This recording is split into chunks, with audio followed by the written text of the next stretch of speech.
Alô, amigos, bem-vindos ao Gente que Fala, sempre ao vivo, de meio-dia a 1 pela rádio Trianon, AM 740 São Paulo, Rádio Universal, AM 810 Santos, AltV, www.altv.com.br, reapresentação 6 da tarde, TV Guarulhos, canal 20 UHF, canal 3 da NET em Guarulhos, 11h30 da noite.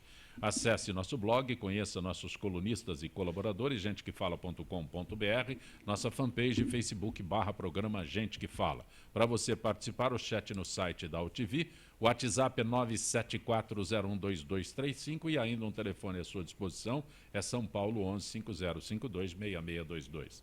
Participando desta edição de Gente que Fala, deputado federal Roberto Freire, presidente nacional do PPS. Prazer tê-lo aqui, deputado. Prazer nosso. Eu estava sentindo falta há algum certo tempo que não estava vindo aqui, mas Brasília exigia que se ficasse lá, inclusive, de forma até um pouco inédita nessa legislatura, em final de semana. Mas o ineditismo está no Brasil. Aliás, não, né? O segundo impeachment em menos de 30 anos não é muito inédito, mas O senhor teve um na momento. primeira, na votação do primeiro? Na votação do Collor, eu estava lá. Bem mais jovem. Como é que é a juventude, uma doença que melhora dia a dia. Né? Mas eu não pensava que ia participar de outro impeachment, não. Não estava nos meus planos. Também conosco o advogado Antônio Salim Curiati. Prazer tê-lo aqui, Curiati. Prazer é meu, Zancopé, com uma mesa sempre solerte, uma grande honra estar aqui, um prazer com o Faustão, no programa mais democrático da televisão brasileira. Advogado Milton Flávio. Prazer tê-lo aqui, Milton Flávio. Prazer é meu, Zancopé, mais uma vez estarmos juntos, cumprimentar os amigos aqui da nossa bancada. Também conosco o professor Emerson Wesley Dias. Professor Emerson, prazer tê-lo aqui. Prazer é meu, o Zancopé e o Curiati e todos que estão aqui à mesa. É muito bom estar aqui e poder bater esse papo com todos os nossos ouvintes. Eu tenho aqui para anunciá-lo como professor, consultor de carreira, provocador filosófico, autor de livros. Esqueci alguma coisa? Não, acho que já está bom por aí já. Dá para começar. Já a gente fala sobre os livros que você escreveu.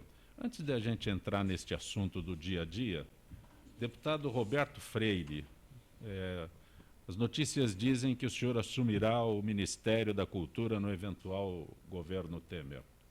Eu tinha ouvido que o PPS indicará o próximo ministro da Cultura.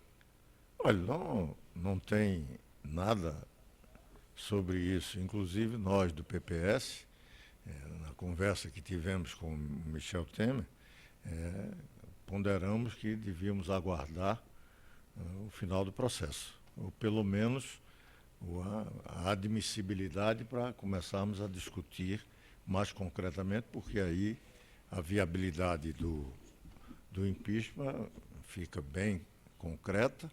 Aí começamos a conversar. Agora eu acho que a prudência indica que não devemos aprofundar. Na cabeça do Michel Temer... Nesse andar dos fatos que a coisa possa mudar? Não, mas olha, é sempre bom. Eu acho que o Temer deve começar na sua cabeça, arquitetar. Já começar a pensar, especialmente na área econômica, até porque isso é que é o fundamental de enfrentar. Porque o resto está sendo enfrentado pelo Lava Jato, pela Justiça, e isso tem que ter todo o respaldo e continuar. O que vai se esperar do novo governo é enfrentar a grave crise econômica, que só se aprofunda. E nós estamos vendo um governo completamente ainda mais irresponsável, se despreocupando com isso, cuida apenas de se manter. Então não tem ainda nada disso, a conversa, a única coisa que tem em relação ao PPS é que ele disse que se porventura instalar o novo governo, ele gostaria de ter o PPS participando. E isso a nível de ministério, a nível de representação e participação efetiva. Nós do PPS há muito tempo defendemos que a responsabilidade de um governo que surja do impeachment é daquelas forças que votaram a favor do impeachment. Isso nós já definimos desde o primeiro impeachment que participamos, que foi o impeachment de Collor. O PPS, naquela oportunidade, defendeu essa postura, inclusive criticou de forma até muito dura o PT, chamando-o de irresponsável, porque tinha participado do impeachment, votado o impeachment de Collor e não participou do governo Itamar. Foi fazer oposição. Né? Então, isso, evidentemente, que nenhuma força política responsável pode fazer isso. Até é bom salientar, o próprio PSDB, que estava com alguma dúvida, né, já definiu que o governo surgido do impeachment, se isso ocorrer, é de responsabilidade das forças que votaram a favor do impeachment. Não tem como fugir disso. Não adianta. Então, se não quer assumir a responsabilidade, porque vai ser difícil, porque não temos muitas condições, porque a crise é muito séria, quem tem medo de futuro não age no presente. Se omite. Então, não participe do processo. Deixe como está. Então, é isso que nos move. E aí, talvez, essas especulações, mas ainda são puras especulações. A presidente Dilma anunciou em evento de comemoração do 1º de maio, reajuste de 9% no Bolsa Família, uma correção de 5% no imposto de renda pessoa física, a contratação de ao menos 25 mil moradias no Minha Casa Minha Vida, e ao mesmo tempo em que divulgou o que se chama de pacote de bondades, disse que a oposição ao seu governo poderá cortar programas sociais, tirará 36 milhões de pessoas. Bom, essa repetição sobre o prejuízo que o próximo governo poderá causar ao Bolsa Família é insistente. Deputado Roberto Freire, Milton Flávio, Emerson, professor Emerson, Curiati. É um pacote de maldades, né? Na verdade, ao apagar das luzes do governo, você joga a conta para o próximo governo pagar. É evidente, não pode falar, os deputados têm cuidado, a imprensa tem cuidado, falar eventualmente do impeachment. Não, mas o impeachment é certo. Ela está afastada no dia 11 e joga uma coisa dessa para o próximo governo pagar, nitidamente jogando contra o país. Isso que é decepcionante. Porque quem vai cortar, e se cortar 36 milhões de pessoas do Bolsa Família, é o Nestor Severó, é a Petrobras, é a sacanagem do BNDES, é o financiamento na Venezuela, na Bolívia, é o dinheiro que sumiu, é a demagogia que fez, que enganou muita gente só para se reeleger, é a ausência de uma política pública pensando no Brasil, transformaram o Brasil numa política privada. Não é oposição. E lógico, ninguém quer deixar de corrigir o imposto de renda. Ninguém quer cortar a Bolsa Família. Você acha que o Temer é um idiota, que tem algum louco querendo colocar o Brasil a pior? Agora, lançar nesse momento, dia 2 de maio, a 9 dias de mudar o governo, isso é indecente. É decepcionante. Absolutamente atirando nas próprias pessoas que recebem esse tal do Bolsa Família que tanto o governo se vangloria. Você disse há 9 dias de mudar o governo? Já deu prazo? Já? Dia 11, é o que dizem aí, né? A gente espera que seja antes. Esse prazo, deputado? Olha, tem o prazo de votação na Comissão Especial do Senado, que está mais ou menos previsto. É só para admissibilidade no Senado. Sim, mas aí no momento que for admitido, há o afastamento da Presidente da República. Afastamento por um prazo. Data que ele colocou é correto? Dia 11, está se imaginando que no dia 11 haverá a votação do parecer do senador Anastasia. É um prazo que a comissão, e tem 48 horas para o plenário decidir, que se for admitido, afasta a presidente. E aí nós vamos ter talvez uma corrida contra o tempo, porque o país não pode estar vivendo com 2 governos. Né? Um inativo, mas de qualquer maneira muito ativo, porque se faz, como bem disse aí o Curiati, se faz o que ela fez agora, nesse 1º de maio, de uma irresponsabilidade total. Porque eu me lembro que nós, na Câmara, aprovamos um reajuste da tabela do imposto de renda e ela vetou. É, bem lembrado. Então você veja que não é honesta. Que falam tanto da honestidade dela, não é honesta, porque isso que ela está propondo agora, ela vetou lá atrás, quando poderia estar fazendo efeitos efetivos no momento em que você estava, antes de declarar imposto de renda, não estava recebendo na fonte esse absurdo que é no Brasil, de pessoa que ganha R$5.000 ou até um pouco menos do que isso, está sendo taxado de imposto de renda. Esse é um país que cobra imposto dos mais pobres, dos assalariados de mais baixa renda, é de uma regressividade absurda E é um governo que fica cantando loas como se fosse a favor dos assalariados e dos pobres brasileiros. Advogado Milton Flávio. É golpe, Milton Flávio? Não é golpe. Não há como ser Ninguém golpe. perguntou pra Não você. há como ser, já me perguntaram várias vezes. Mas não há como ser golpe alguma coisa que está prevista na Constituição. Né? Aliás, golpe será se houver essa tentativa de modificação da Constituição para novas eleições. Exatamente. Isso sim seria um golpe, porque sobre isso não há previsão na Constituição, muito pelo contrário. Ao meu ver, isso afronta, inclusive, cláusulas pétreas da Constituição e não pode ser tocado adiante. Né? Então, um golpe, ao meu ver, é a modificação das eleições que foram realizadas tempestivamente por algo que não tem nenhum tipo de fundamento na Constituição. Né? Agora, impeachment não é golpe, impeachment com fundamento não é golpe de forma alguma. Né? Comentando um pouquinho a respeito só da medida da presidente, para concordar com o deputado Roberto Freire e com o doutor Curiatti, acho que a medida da presidente seria correta, mas ela é completamente intempestiva, né? Porque esse é um pleito que não era dela, é um pleito da oposição, né, ao governo dela, e que agora foi encampado por ela simplesmente para não dar o gosto do novo presidente, Michel Temer, anunciar essas medidas que provavelmente seriam anunciadas por ela. E fazer um último registro de saber da minha alegria, ainda que não seja algo oficial, mas de saber que a gente tem a possibilidade de ter o deputado Roberto Freire como ministro da Cultura. Né? Acho que seria algo emblemático o país ter alguém do PPS no Ministério da Cultura, pessoas como ele, como o senador Cristóvão Buarque, que sempre encamparam essa bandeira de forma muito clara no Brasil e que, ao meu ver, é a principal bandeira que a gente deve defender. Professor Emerson. Bom, eu acho que é uma estratégia novamente do medo, né? De você anunciar que vai cortar X milhões e etc. É a mesma política que foi feita na campanha, né? Quando o prato de comida sumia da mesa das pessoas se não fosse o governo do PT que ganhasse a eleição. Eu acho que é a política do medo, né? Como o próprio deputado Freire falou, que quem tem medo do futuro não age no presente, né? Mas eu acho que ela contradiz um pouco isso, que ela faz mais bobagens ainda no presente, né? Tem medo do futuro e age de forma errada, né? Para o caminho errado. E é aquela velha história, né? Quando você está no caminho errado, não adianta correr, né? Você só vai chegar mais rápido no lugar errado. Então, eu acho que é uma atitude medíocre, né? De uma presidente medíocre, e é o resultado, é consequência do governo inteiro, né? Não seria agora no final que ela faria alguma coisa certa. Então, eu acho que de novo, pegando o caminho errado. Só para registrar, o Supremo vetou a proposta dela de 100 milhões de reais para publicidade.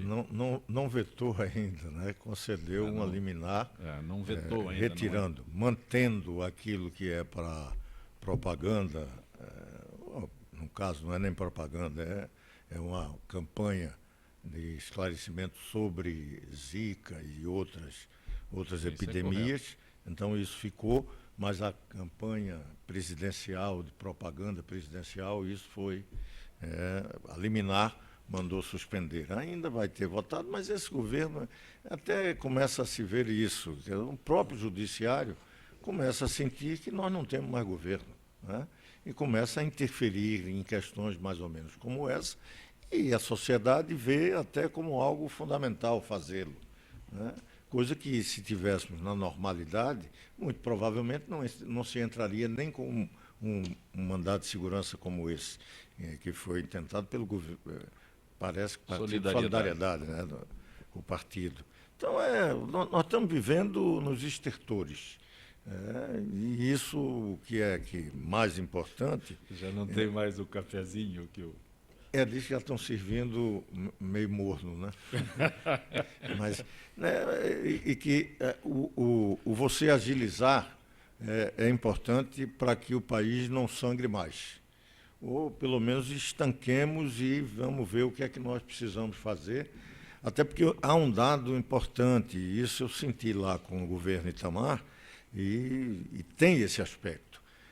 A mudança do governo, por si só, traz um novo clima para a sociedade. Não significa que vai resolver o problema, mas eu costumo dizer o seguinte: hoje no Brasil, se vier um novo governo e falar algo, a resposta não será um panelaço. Sem dúvida. Vai querer saber o que é que estão dizendo, o que é que estão pretendendo fazer e o que é que cabe à sociedade como resposta também fazer. Isso já é um primeiro passo importantíssimo que nós precisamos ter, recobrar a confiança de que o país pode sair dessa crise e não cair ainda mais fundo no poço. O registro. A Justiça determinou o bloqueio do WhatsApp no Brasil por 72 horas, a partir das 2 horas desta segunda-feira. Determinado por um juiz de Lagarto, em Sergipe. Então, Isso, nós todos fomos punidos porque um juiz, ele acha que ele tem o direito de fazer isso. Isso é um absurdo. É lamentável. É lamentável. Isso é uma síndrome de juizite. Tinha que ser mandado para o Conselho Nacional de Justiça e o juiz tinha que ser punido. Ele não tem o direito de fazer isso. A decisão judicial se cumpre. Tem decisão judicial que não está dando para aguentar. Tem um monte de absurdo, não é? A gente acha que só tem problema no executivo, no legislativo, só que deputado. Não. Tem muito problema no judiciário. Esse é um problema. Isso é um ataque de egocentrismo. Então, todo mundo está ferrado porque tem um problema no WhatsApp, ele pune o Brasil inteiro. Agora, o cara de Lajeado, com devido respeito. Não, Lagarto. Lagarto. Lajeado lá no sul.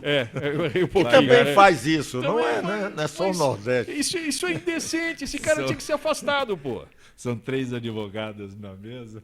Milton Flávio também é advogado. Eu acho lamentável. Nada justifica uma medida tão agressiva como essa, E contra que importa todos, em né? prejuízo da população inteira. Muita gente trabalha hoje, usa o WhatsApp como um instrumento de trabalho. Quer dizer, acho que há um equívoco dos juízes nesse sentido.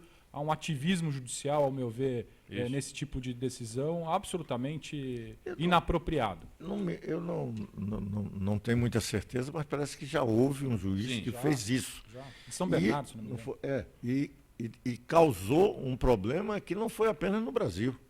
Né? E é um problema gravíssimo, porque hoje, como diz aí, isso é instrumento de comunicação fundamental, né? Profissionalmente, atividade de trabalho, toda a economia, e isso começa a ser instrumento e uma ferramenta significativa. Causou problema mundial, porque isso não é uma rede que você restringe a lagarto. Não, por isso que ele joga para o Brasil todo, porque ele não adianta não dizer teria que vai nem ser... jurisdição para fazer isso. É esse que é o absurdo. Como é que um juiz de Lagarto vai ter jurisdição em Brasília, em Manaus, em São Paulo, e sobre uma atividade econômica exercida hoje por empresas? Ele não está punindo o WhatsApp. Ele não tem condição de ser juiz. Esse é um dos dramas, por exemplo, da sociedade que nós estamos vivendo, né? Um profundo processo revolucionário, a internet e essas novas ferramentas, e a gente não está entendendo bem o que isso está mudando a nossa vida. Sim. Né? A civilização é outra. E ainda não estamos entendendo para onde ela caminha. E estamos querendo tratar isso como se fosse na anterior, que você determinava algo que facilmente poderia ser aplicado sem interferir decisivamente no que está mobilizando, movimentando e fazendo com que a sociedade interaja. Esse é um dos aspectos importantes que nós temos que enfrentar, esse novo mundo. Está aí, a gente em coisas menores, mas estamos vendo aí o que é que significa o Uber nas nossas cidades. Isso vai muito mais além, porque isso é outra plataforma, é plataforma que vai mudar todas as relações, inclusive de trabalho. Sim. Né? Não sei como é que vem. Aí o juiz precisa ter um pouco mais de cuidado quando nisso. o senhor fala de WhatsApp internacional, estou recebendo mensagem do Zé Mané do Povão. Zé Mané do Povão é um caminhoneiro brasileiro que trabalha nos Estados Unidos, está no Arizona, acompanhando gente que fala, e quer saber se vai interromper a comunicação. Não, eu acho que isso vai ser Espera às 2 derrubado. horas da tarde. Isso eu acho que vai ser derrubado. Né? Você teria que ter, por exemplo, uma AGU que cuidasse disso de imediato e não está Mas tá imaginando que ocupado. vai defender a Dilma. Curiati, continua pedalando, Curiati? Ah, rapaz, pedalando, você está falando fiscalmente, não? Ou com dinheiro da Petrobras? O termo ou do hoje em BNDES? dia, o termo hoje em dia. Ah, na bicicleta O mesmo? termo hoje em dia O Zé dá Copé está margem falando a isso outras, dá margem a outras interpretações. É bicicleta. Você utiliza as pedalo. ciclofaixas que existem. Não, ela é tão ruim que as nossas ruas estão melhores. O Zé Copé está falando isso, até para os ouvintes, você que está em casa ouvir. A gente está na República do Líbano e fizeram uma barbárie aqui dessas. São Você lunáticos não pode vir de administrando. bicicleta. Olha, eu fui andar na ciclofaixa na ciclovia da Berrini e aquilo ali é uma ciclomorte, é uma ciclofratura exposta, é uma ciclo offshore panamenha chamada Newport, por exemplo. Olha, é um absurdo, menos ciclovia. É estreita, cheia de buracos, completamente ondulada, desbotada, tem pelo menos 4 árvores na altura da cabeça das pessoas que transitam, cruza com pedestres no meio do corredor de ônibus, num movimento violentíssimo, termina num corredor de ônibus que você não tem visibilidade para atravessar. A exemplo, agora, pior que aquela, só essa que estão fazendo aqui na República. É indecente, ela não tem espaço para ir e vir. Tem um lugar que fizeram tão errado, que eles alargaram sem justificativa, que comeram metade de uma faixa de automóveis. É de um absurdo, num custo terrível. E eu lamento que hoje ninguém faça nada. Às vezes parece que a Câmara está meio letárgica, meio escondida, o Ministério Público às vezes parece que não viu direito essas coisas. Eu convido os senhores promotores, juízes, vereadores, para dar uma voltinha. Vamos pedalar comigo de domingo. A da Berrini, Zancopé, eu uso a rua. Vamos andar de bicicleta, porque eu fiz a pergunta há instantes e você me questionou. Vamos pedalar no domingo. Vamos pedalar. A boa é aquela provisória que o Bradesco faz ali, aquela é boa, que vai na rua. Mas essa que estão construindo aqui é indecente. A única ciclovia de verdade que tem foi o Kassab que fez e a da Faria Lima. O resto é lixo. Lixo. Professor Emerson, também anda de bicicleta, professor Emerson? Não, mas eu gosto do Einstein quando ele diz que a vida é como andar de bicicleta, né? Parou de pedalar, cai. Eu acho que a Dilma fez o contrário, né? Ela continuou pedalando e vai cair também, né? Sim. Mas eu não pedalo não, mas não tenho nada contra. Mas eu penso, até coloquei aqui o Curiati, por que a gente não pensa talvez em fazer parques públicos, né? Porque a ciclofaixa eu acho que ela é importante, ela é um meio que liga, né? Muitos pontos da cidade. Só te interromper, mas o que estão fazendo não é ciclofaixa. Não é ciclovia. É um amontoado de besteira, sem planejamento, aí é mais de altíssimo custo e inservível ao nome ciclovia. Sim. E aí é mais um absurdo, né? Porque é mais dinheiro público que se vai, né? Em coisas sem planejamento e não sei, eu não sei a efetividade do uso disso. Mas eu sempre penso o seguinte, a cidade deveria ter parques, né? Para as pessoas poderem usar os parques e etc. Né? Mas tem muitos parques. a gente vê muito empreendimento imobiliário surgindo, né? Por que a gente não faz também um pouco do uso do solo para desenvolver parques, né? Eu não sei até que ponto. Eu trabalho na Faria Lima, né? Então eu não sei até que ponto justifica aquela ciclofaixa, né? Para a quantidade de pessoas que usam. Eu não sei se não valeria mais a pena pensar em transporte público de massa, né? Eu acho que uma cidade do tamanho de São Paulo talvez seria mais interessante. Até porque no verão, com 35 graus, é um pouco difícil você se deslocar de cliente em cliente indo pedalando, né? A não ser que você queira queimar bastante caloria. Milton Flávio usa bicicleta em São Paulo ou em Botucatu? Olha, nas duas, na verdade, são tarefas difíceis. Primeiro que Aquelas ladeiras em Botucatu só Botucatu. tem ladeira, portanto não precisa nem de pedal para andar de bicicleta. Lá ou você empurra ou você desce, né? Mas aqui em São Paulo eu não tenho coragem de andar de bicicleta, eu acho o trânsito extremamente agressivo. Eu tenho receio, efetivamente, de andar de bicicleta na rua. Acho a ideia da ciclovia uma boa ideia, mas acho que falta planejamento, assim, flagrantemente, né? Basta andar na rua para verificar que as coisas foram feitas de modo a dar cumprimento simplesmente a projetos que foram apresentados na época das eleições, mas que foram feitos sem nenhum tipo de organização e planejamento. Acho que falta planejamento.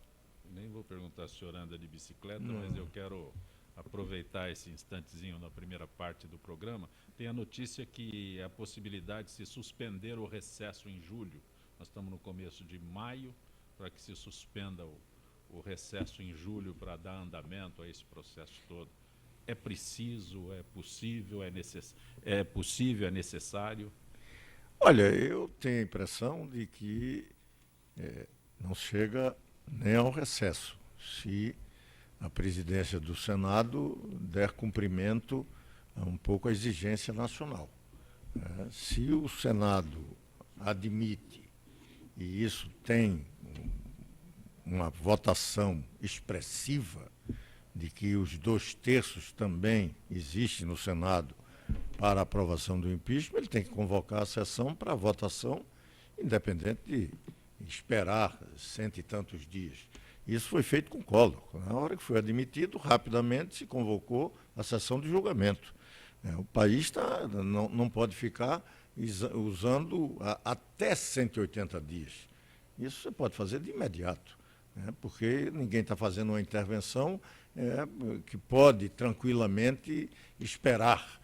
Se está fazendo porque o país não pode esperar. A crise econômica exige você deter essa sangria.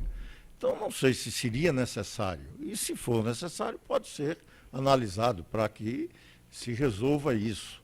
Só um detalhe, quando o senhor citou o Collor, ele renunciou no momento na da manhã, votação. na manhã que estava se realizando a sessão de julgamento. Quando o Senado instalou para julgar, inclusive com a presidência do Sidney Sanches, que era o ministro-presidente do STF, nesse momento ele renunciou. E o Senado reunido não aceitou a renúncia. Continuou o julgamento e foram aplicadas todas as penas do impeachment. Do impeachment. Ok? Então, se ela tentar fazer isso também quando tiver julgamento, vai ser a mesma coisa. Se ela fizer antes, não, porque aí você... Está se falando, que talvez ela até possa fazer, porque estão pressionando para ver se cria uma campanha da renúncia do vice e convoca novas eleições. É todo O que se fala neste momento é todo um quadro, claro, que esse aí é para tentar evitar a inconstitucionalidade flagrante, que disse bem aqui o Milton Flávio, de que a proposta de emenda de convocação de novas eleições atinge cláusula pétrea, porque vai contra a periodicidade de mandatos. Você pode até fixar, esse é um dado, você pode fixar que o mandato futuro será em periodicidade diferente dos 4 anos atuais. Pode passar para 6, mas você não pode prorrogar o atual e nem pode encurtá-lo. Porque isso é cláusula pétrea. Impeachment pode retirá-la, porque a Constituição prevê. Agora, encurtar mandato de quem quer que seja, não. Você está com o Gente que Fala, retornaremos em instantes.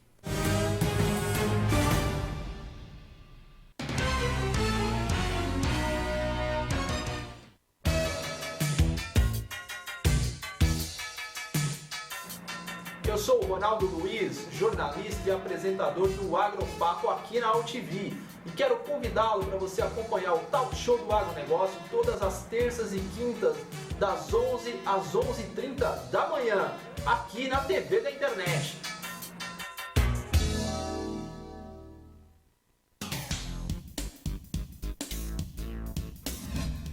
Eu sou o jornalista Patrício Bentes, que apresento às sextas-feiras, às 16 horas, o programa Visão Plural. Um programa que não aborda assuntos que todas as televisões falam. Nós fugimos da mesmice. Você pode nos assistir só aqui, na TV da internet.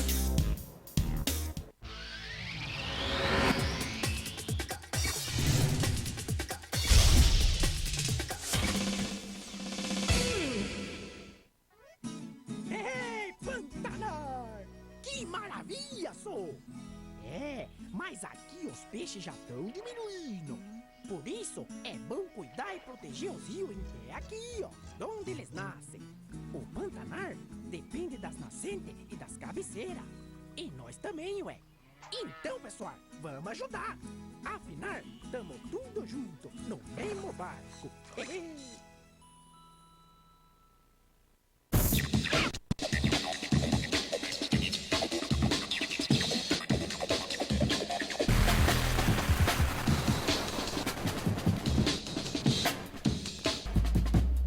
Olá, eu estou aqui para tocar sua consciência. Nossa saúde ganhou o movimento Mama Amiga pela Vida, uma ação social e voluntária que trabalha pela prevenção do câncer de mama. Esse trabalho leva informação às mulheres, apoio e um toque de carinho, com campanhas como a Rede de Pontos de Prevenção e o modelo Mama Amiga, que ensina a identificar possíveis alterações nas mamas. Para saber mais, acesse e participe desse grande movimento pela vida da mulher.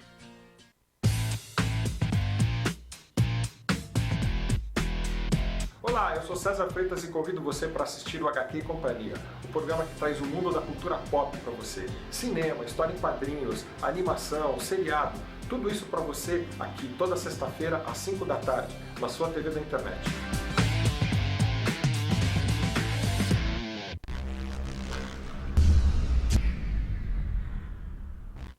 Oi, eu sou Letícia Spiller e quero convidar vocês a fortalecer o movimento que quer criar uma lei para acabar com o desmatamento no Brasil. Nossas florestas não podem mais ser destruídas. São elas que garantem a nossa qualidade de vida. Eu quero floresta em pé, água fresca, clima ameno e desmatamento zero. E você?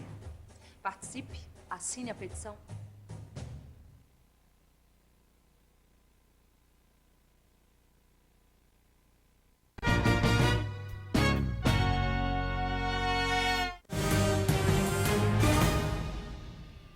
Você está conosco no Gente que Fala pela Rádio Trianon, AM 740 São Paulo, Rádio Universal, AM 810 Santos, AltV, www.altv.com.br, reapresentação 6 da tarde, TV Guarulhos, canal 20 UHF, canal 3 da NET, em Guarulhos, 11h30 da noite.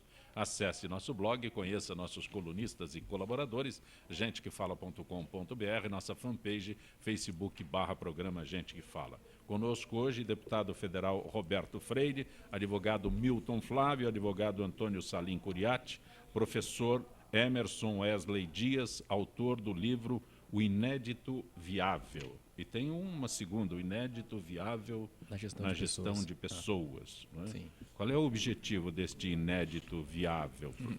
Bom, Inédito Viável é uma expressão cunhada pelo Paulo Freire, né? Educador também, aí, conterrâneo, né? Até é parente, não? Freires aí são... ele era do Rio Grande do Norte. Rio Grande do Norte, tá certo. Mas formou-se e criou inicialmente todo aquele processo dele, alfabetização, lá em Recife. Sim, exatamente. Lá em Pernambuco. Então, essa expressão... É padrinho de meu casamento. Olha só. Então, que maravilha. E do Chile. Exilado todos. Então, ele conhece essa expressão, o Inédito Viável, né, que representa tudo aquilo que é o futuro, né, que ainda não aconteceu, mas que é altamente desejado. Né? E aí, juntando essa expressão do Paulo Freire com metodologias empresariais, então eu criei uma fórmula, uma metodologia mesmo de trabalho, onde você consegue pensar as pessoas como um empreendimento. Né? Por quê? Comparação simples, né? Qualquer empresa precisa cuidar das suas finanças, né? Qualquer empresa precisa cuidar dos seus relacionamentos com clientes, até para ter finanças em dia. E precisa cuidar de processos e pessoas. E aí, quando você traz isso para o campo do desenvolvimento humano, é a mesma coisa, né? Você precisa cuidar do seu bolso, né? Você precisa ter educação financeira, aliás, um tema bastante presente hoje, né? Você precisa cuidar dos seus relacionamentos, você precisa cuidar também do seu desenvolvimento intelectual e da sua saúde física. Então, juntando 4 perspectivas da vida do indivíduo, como é que eu consigo trazer das empresas ferramentas que nos ajudam a pensar isso? Porque o Paulo Freire falava do perceber para agir. Só que eu percebo o seguinte, o perceber, que é ter, né, o insight, a visão daquilo que você quer, ele não te leva diretamente para o agir, ele te leva para a vontade de agir. E muitas vezes a gente não age porque falta ferramenta. Então eu coloquei o planejar entre o perceber e o agir. Porque com o planejamento, trazendo ferramentas, aí fica mais fácil a gente pensar em como é que a gente consegue viabilizar os próprios inéditos. Por isso que... Vou mandar esse livro pro Haddad, pô. Será que dá tempo dele ler? Por isso que você se identifica como provocador filosófico? Exatamente isso. Porque o trabalho que eu desenvolvo... Exatamente. Mas é exatamente o que falta. É incrível ele estar falando isso. O trabalho que eu desenvolvo é exatamente essa provocação, né? Por que não olhar por outros pontos? As pessoas às vezes até criticam, né? Mas você usa o Paulo Freire numa linguagem um pouco capitalista. Eu falo, mas essa é a ideia, né? Porque quando eu junto o Paulo Freire com o Edward Deming, que é um cara do mundo da qualidade total, sai uma coisa interessante, né? Porque a gente não pode pensar a vida de um ponto de vista ideológico que imutável. Né? Eu não posso pensar que por conta disso eu nunca vou mudar as minhas opiniões. Pelo contrário, eu acho que a gente tem que evoluir com a vida e mudar quando for necessário. Né? A frase do Juscelino Kubitschek era se eu mudaria de opinião, claro, eu não tenho compromisso com o erro. Então, a partir do momento que eu percebo que estou errado, eu tenho que mudar. Né? Então, eu acho que... E o Nietzsche já dizia, né, que as convicções são cárceres. Porque a gente fica hoje, até discutindo o momento político do Brasil, as pessoas se debatendo por convicções que não existem mais, né? Que não fazem o menor sentido de serem aplicadas. Então eu gosto dessa coisa da provocação, porque é juntar autores que nem foram contemporâneos e que talvez tinham visões completamente diferentes, juntar os dois sai um caldo interessante. Eu nunca gostei desse papo de direita e esquerda, porque eu acho que andar para a direita, andar para a esquerda é ficar no mesmo, né, fazendo círculos e não sai do lugar. Eu gosto de pensar para frente. Né? Eu não sou nem de direita nem de esquerda, eu penso para frente, sempre para frente. Qual é o inédito que a gente precisa realizar no Brasil hoje, em termos de política econômica, em termos de pensar o futuro? Eu acho que esse que é a visão. Né? Eu acho que é juntar elementos e pessoas de várias áreas do campo do conhecimento humano e trazer coisas novas para as pessoas usarem. Eu vou comprar seu livro hoje. Pode comprar. Deve, por favor. Não estou brincando, não. Gostei muito. Quando ele fala em capitalismo, qual é a análise que o senhor faz?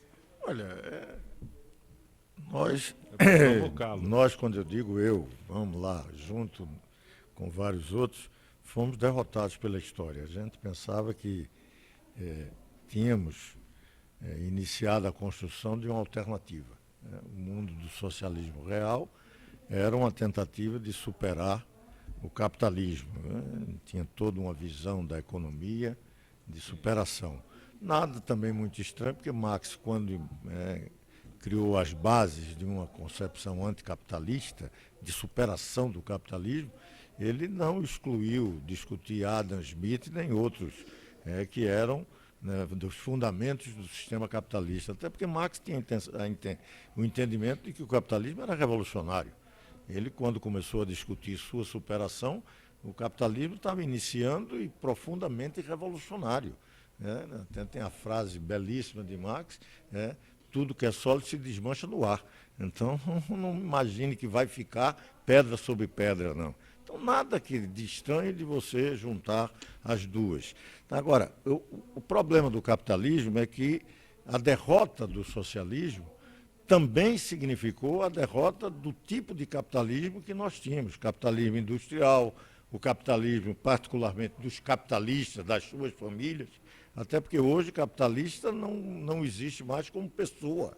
Hoje você tem o grande capital que as empresas são de gestores, de gerentes, não é da família, fulano de tal. Isso é algo que está sendo superado pelo processo que aí vem. E particularmente num processo que o capital passou a ser o nível de inteligência que existe.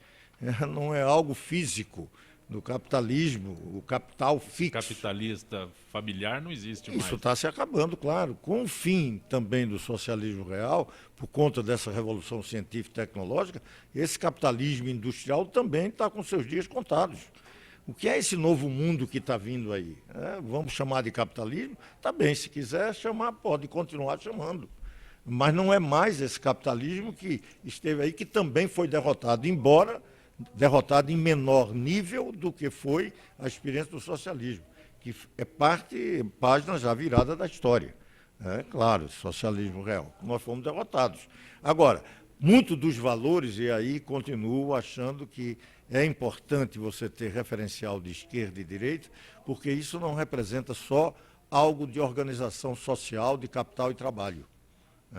É fundamentalmente também a afirmação de valores. Sim. E isso continua existindo.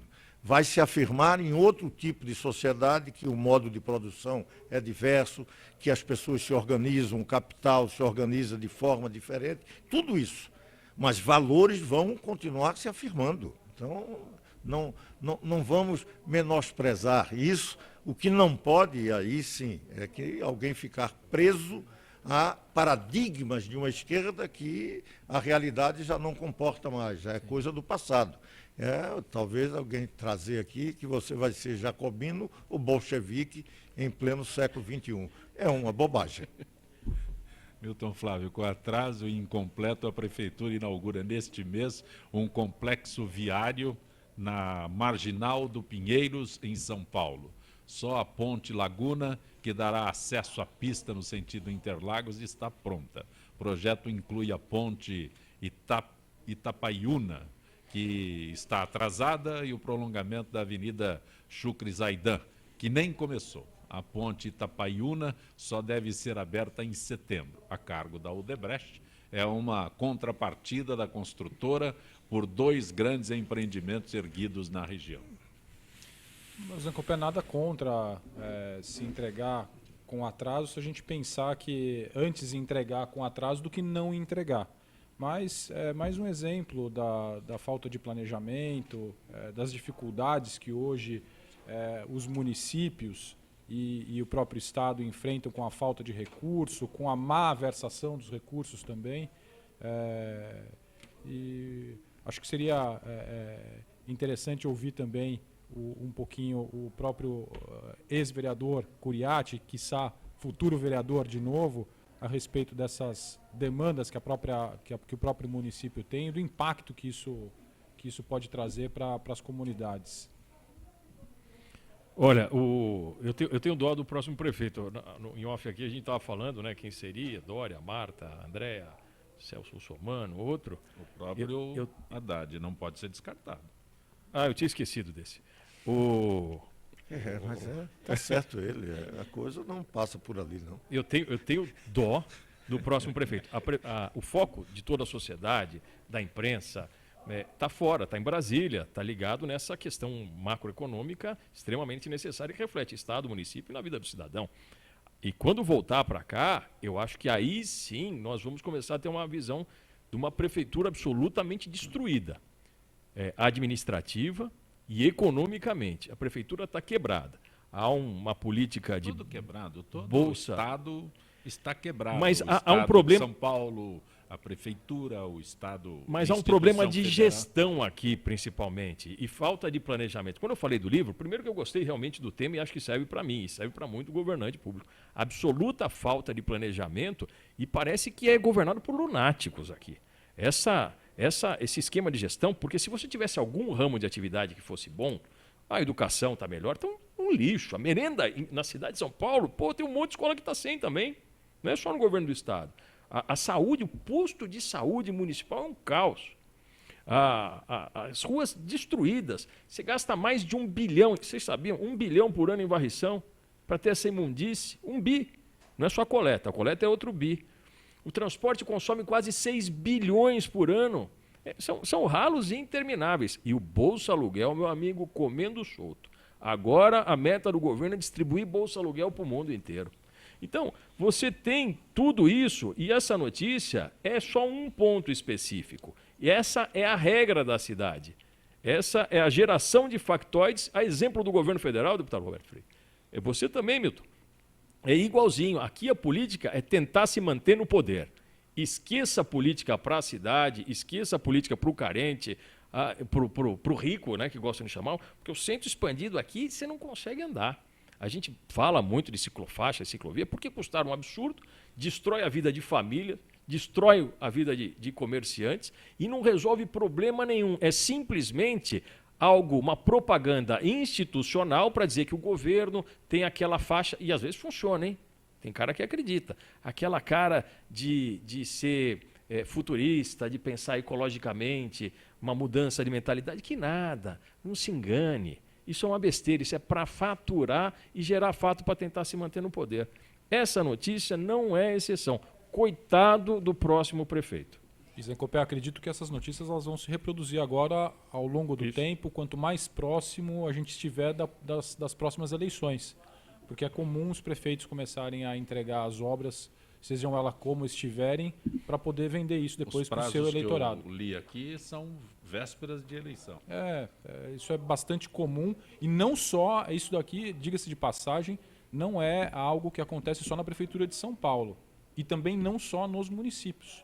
Isso acontece, diga-se de passagem, também nos governos estaduais, né? Então, eu acho que é uma questão a ser analisada e sempre investigada em qualquer que seja a esfera de poder que a gente estiver tratando. Deputado Roberto Freire, o senhor reassumiu o mandato? Já. Já reassumiu?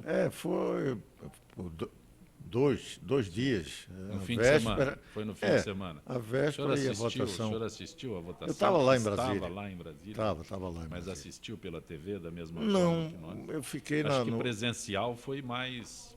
Não teve aquela contundência que nós sentimos, assim. Presencial...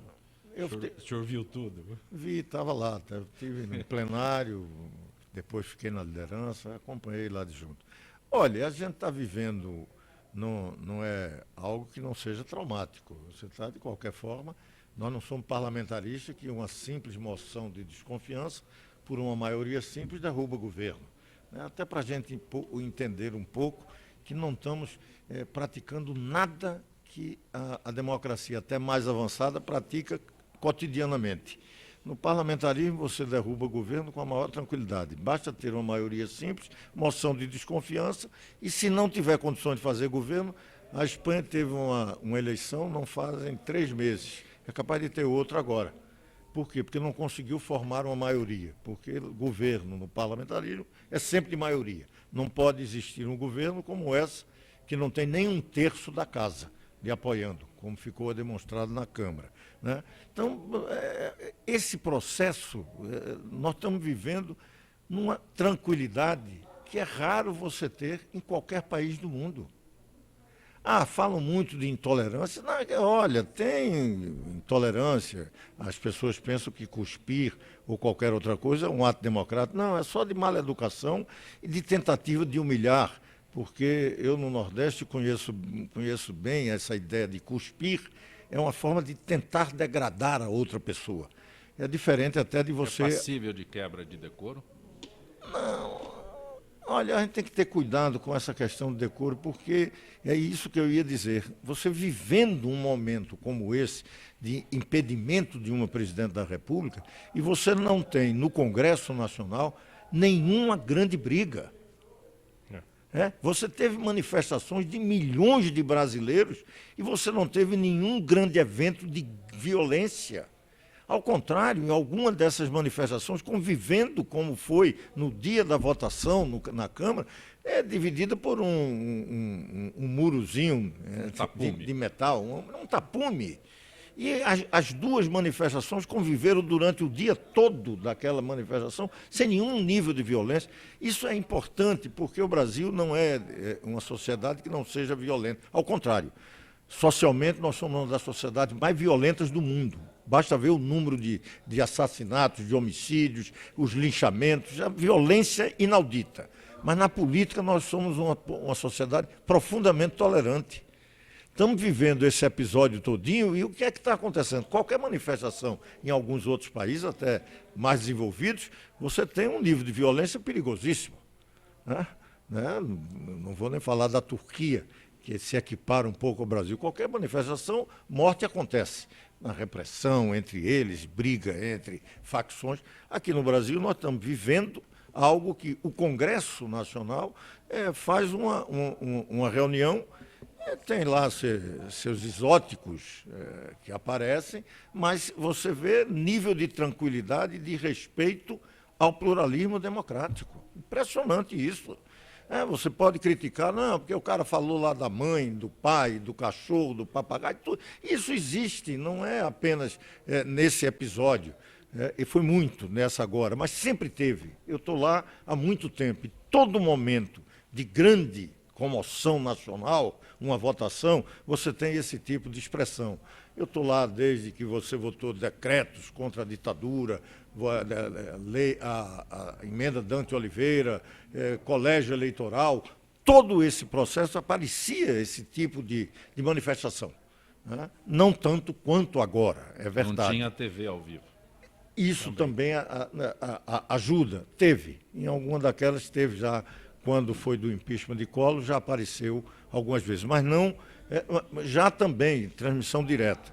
Então teve também muito, sempre se falava muito pelo Brasil, também da família, mas não, o que se tem que ressaltar ali não é esse aspecto, o exótico, o que evidentemente foge da ideia de uma certa liturgia do parlamento, mas é importante salientar o nível de respeito democrático que teve. Foram pouquíssimos os incidentes num momento como esse, de entre-choque político, de embate político e de algo que representa, mesmo constitucional e democrático, uma certa cultura. Professor.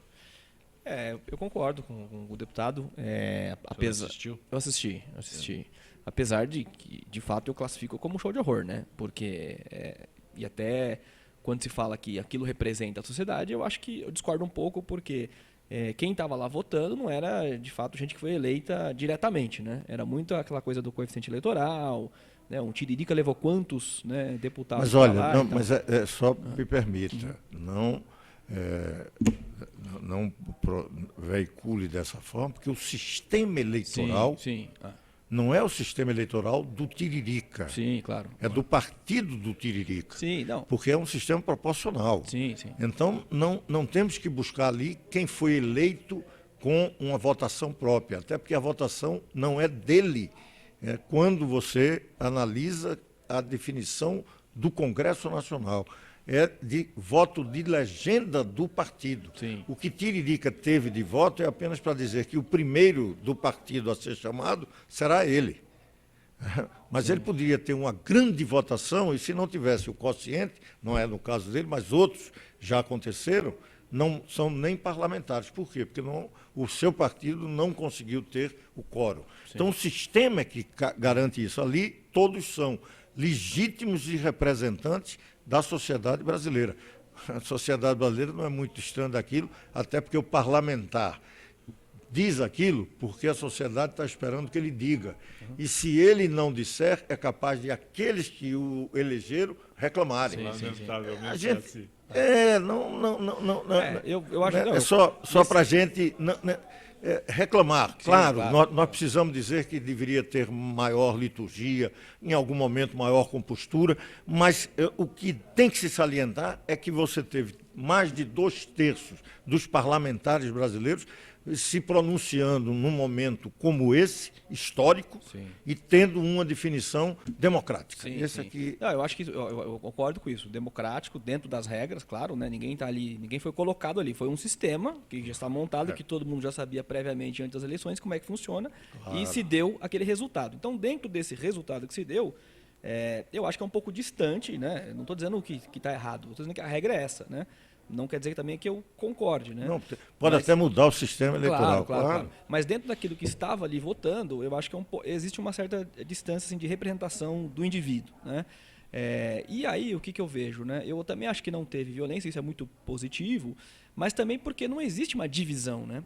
Eu acho que, na realidade, a maioria queria aquilo mesmo. Se talvez fosse um pouco mais por empate, né? 50-50, talvez poderia ter algum incidente. Mas não é, porque você conversa com as pessoas... não é a maioria que quer que continue esse governo, a maioria quer que saia. É bom você dizer isso, realmente a sociedade brasileira não está dividida, ao contrário. Você tem uma amplíssima e majoritária sociedade a favor do impeachment. E é nesse sentido que eu concordo que não ter violência, isso é muito bom, mas talvez se fosse empate, essa violência que existe na sociedade brasileira poderia aparecer, né? Professor Emerson Wesley Dias, como eu tenho acesso, onde eu encontro o inédito viável e ainda o inédito viável gestão de pessoas? O caminho mais fácil é www.oineditoviavel.com.br. Clique em loja, tem uma loja virtual. Sim. Lá você vai ter acesso aos dois livros. Posso comprar direto pela internet? Pode comprar direto. Falar que é meu amigo vai ter desconto, inclusive. É o que todo mundo quer, ser amigo de alguém importante. Professor, obrigado por ter vindo ao Gente que Fala. Obrigado pelo convite, foi um prazer estar aqui. Antônio Salim Curiati, bom tê-lo aqui sempre. Não, sempre muito bom e que mesa maravilhosa, né? Realmente, Emerson, Milton Flávio, deputado Roberto Freire, que coisa incrível estar com vocês aqui novamente, e eu só tenho a agradecer, foi um prazer tremendo. Milton Flávio, bom sempre tê-lo aqui no nosso programa. O prazer é todo meu. Gostaria de cumprimentar também o professor Emerson, ao Curiati e ao deputado Roberto Freire. Foi uma honra participar mais uma vez com vocês desse programa. Deputado Roberto Freire, o senhor engrandece o nosso debate. Foi rápido, o senhor viu? Foi. Mas olha, essa coisa quando flui bem, vai muito rápido. A gente nem sabe do tempo. Foi muito agradável e uma coisa boa em São Paulo é que a gente percebe que o Brasil precisa que a gente dê fim a esse momento que nós estamos vivendo e inauguremos um novo caminho, um novo governo. São Paulo dá sempre isso. E essa mesa foi demonstrativa, com grande qualificação, eu agradeço a participação. Eu continuo questionando o senhor deixar Maria Farinha, deixar Jabotão, Rapaz, Praia dos Carneiros. Meus netos reclamam muito, que eu não posso trazer para cá. Paraísos lá que existem em Pernambuco. Então, olha, lá o Nordeste está vivendo uma situação, eu diria até mais grave do que aqui, porque essa crise, mesmo não tendo impacto do ponto de vista industrial, desemprego, mas a crise nos estados é muito maior do que a crise no estado como, por exemplo, São Paulo.